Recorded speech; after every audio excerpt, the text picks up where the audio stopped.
याची किंमत करोडोमध्ये असेल. शेतकऱ्यांच्या 35,000 कोटीच्या कर्जमाफीसाठी सरकारच्या नाकातोंडाला फेस येतो. वा रे देवा, वा अजब तुझी लीला.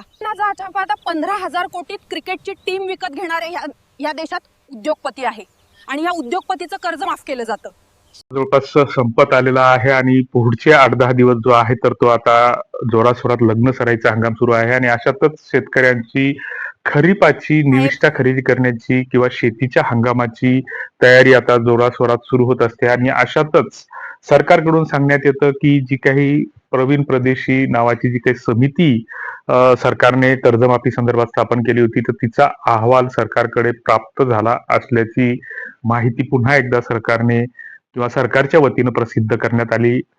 6 मार्च 2026 रोजी सरकारने सभागृहामध्ये कर्जमाफीबाबत घोषणा केली होती आणि त्याच्या अंमलबजावणीला सुरुवात झाली असल्याचंही सरकारकडून सांगण्यात आलं होतं आणि 30 जून पूर्वी शेतकऱ्यांना कर्जमाफीचा लाभ देण्यात येईल असं कृषी मंत्र्याच्या वतीने सरकारच्या वतीने सांगण्यात येतं. मात्र ह्या सरकारकडून प्रत्यक्ष ह्या हालचाली सुरू जरी झाल्या असल्या तरी बऱ्याचदा आता उन्हाळी मशागतीची कामं जवळपास शेतकऱ्यांची आणि शेतीची आटोपलेली आहेत आणि अशा स्थितीमध्ये मेच्या पहिल्या किंवा दुसऱ्या आठवड्यामध्ये शेतीच्या निविष्ठा मोठ्या प्रमाणामध्ये खत आणि बियाणं खरेदी केलं जातं. कारण जी काही पहिली शेती पारंपरिक पद्धतीची शेती होती ती पूर्णपणे आता बुडीत झालेली आहे आणि अशा स्थितीमध्ये शेतकऱ्यांना ज्या काही निविष्ठा आहेत तर त्या दुसऱ्याकडून घेण्यावरच अवलंबून राहावं लागतं कारण शेती व्यवसाय हा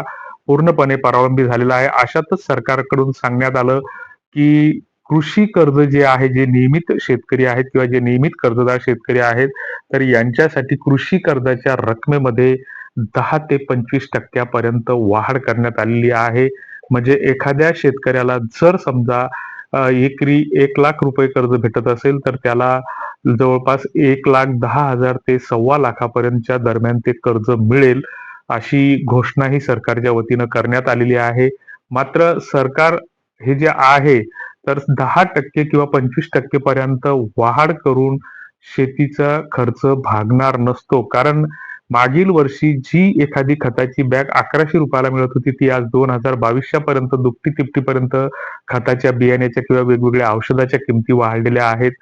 ज्या काही फवारणीसाठी पेस्टिसाइड्स किंवा कीटकनाशक जी काही औषधं लागतात तर यांच्या किमतीवर कुठलंही नियंत्रण नाही किंवा याचा कुठलाही मोलभाव ठरवता येत नाही.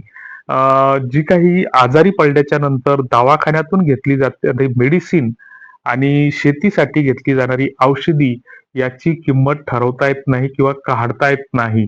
जर आपल्याला एखादं खाद्यान्न घ्यायचं असेल घरगुती वापरासाठी, जर समजा आपल्याला तेल विकत घ्यायचं असेल तर त्याच्यासाठी आपण 4 दुकानावर 6 दुकानावर जाऊन भावामधील फरक पडताळून पाहू शकतो किंवा ऑनलाईन खरेदी करत असताना वेगवेगळ्या प्लॅटफॉर्मची वरून आपण ती माहिती घेऊ शकतो. मात्र या कृषी निविष्ठाच्या बाबतीत तसं घडत नाही की एखाद्या औषधाची मॅन्युफॅक्चरिंग कॉस्ट म्हणजे उत्पादन खर्च हा 100 रुपये जरी असेल आणि तो बाजारात येईपर्यंत 150 रुपये होत असेल तर ते 1,500 रुपयालाही विकलं जाऊ शकतं.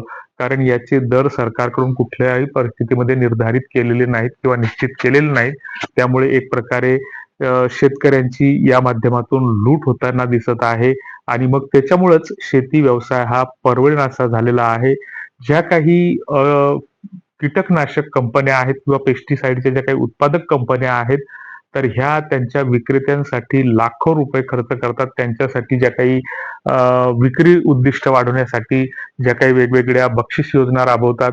कारण शेतकरी 10-15 एकराचा जर मालक असेल तर तो दरवर्षी पंढरपूरच्या वारीला जाताना त्याला तीनदा विचार करावा लागतो की आपल्याकडे एवढं पैशाचं बजेट तयार होईल की नाही.